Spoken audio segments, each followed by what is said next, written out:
sont victimes, leurs rêves brisés et leur confiance en eux s'élimine. Des mots blessants, des gestes cruels, la violence s'immisce, laissant des marques cruelles.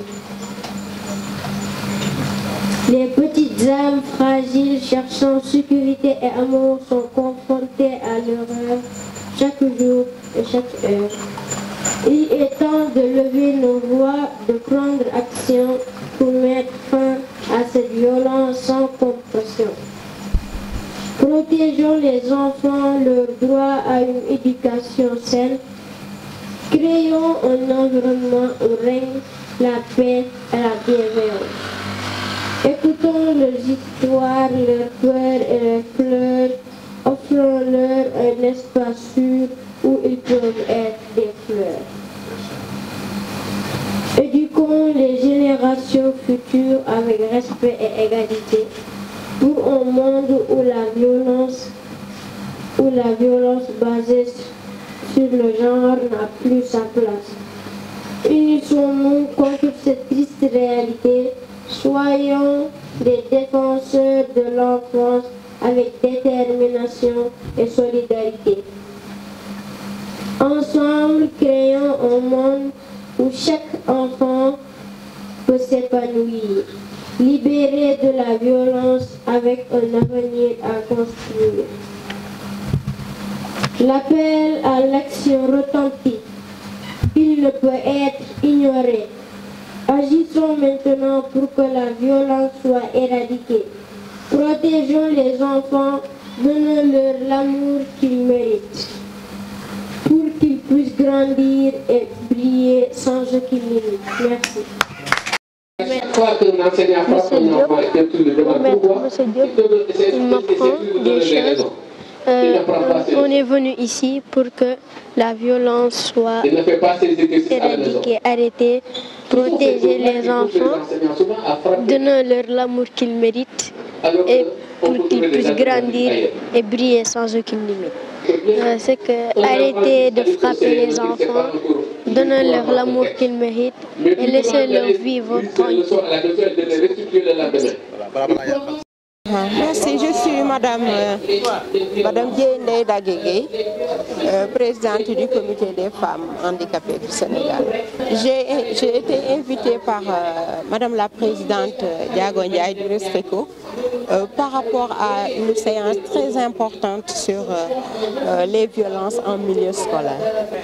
Non seulement c'est une activité qui entre dans le cadre de la célébration des 16 jours d'activisme contre les violences, mais aussi c'est une activité qui entre en parfaite phase avec la semaine du handicap.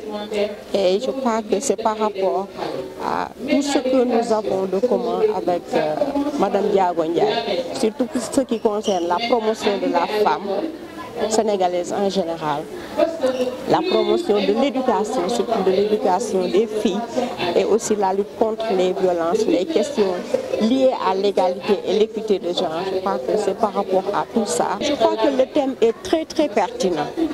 À travers ce que nous avons comme communication par rapport aux panélistes, il faut dire que cette activité est plus qu'importante. Parce que les violences, ça commence à devenir le quotidien des femmes et surtout des enfants. Et je crois que si on veut réellement les combattre, c'est important de les prévenir. Et faire une séance dans ce sens en milieu scolaire avec les enfants, je crois que ça entre en parfaite phase avec la prévention. Parce que si on veut avoir des défenseurs de la paix, c'est très jeune qu'on doit les renforcer, qu'on doit les former. Et nous allons porter le combat qui fait déjà partie de nos domaines d'intervention avec les enfants en général, les enfants handicapés en particulier. Parce qu'on parle actuellement beaucoup d'éducation inclusive. Il faut dire que la gestion de la classe est un point important pour une bonne réalisation de l'éducation inclusive. Parce que des fois, les enfants handicapés même vivent des violences parce que des fois, les parents ne sont pas si conscients de ce que les enfants peuvent faire. des fois ils ne mettent pas beaucoup d'importance sur l'éducation de leurs enfants handicapés. Alors que c'est des enfants qui ont des compétences qui dorment en eux, on a besoin de les amener à l'école pour que ces compétences-là puissent se réveiller, se clore et pourquoi pas servir à ces enfants, à leur famille, à la société. L'autre élément, c'est qu'au cours même de l'école, il y a des violences. Moi, je vois qu'à l'approche des élections, des fois, il y a des jeunes albinos qui ne vont pas à l'école. Parce que tout simplement, on les intercepte en chemin pour couper soit leurs cheveux, etc. Des préjugés que vivent ces enfants handicapés. Donc, je crois que mettre l'accent sur la prévention des violences, c'est extrêmement important. Et aussi pour réaliser l'éducation inclusive, je crois qu'on a besoin de combattre ces violences-là. Parce que les enfants handicapés en vivent.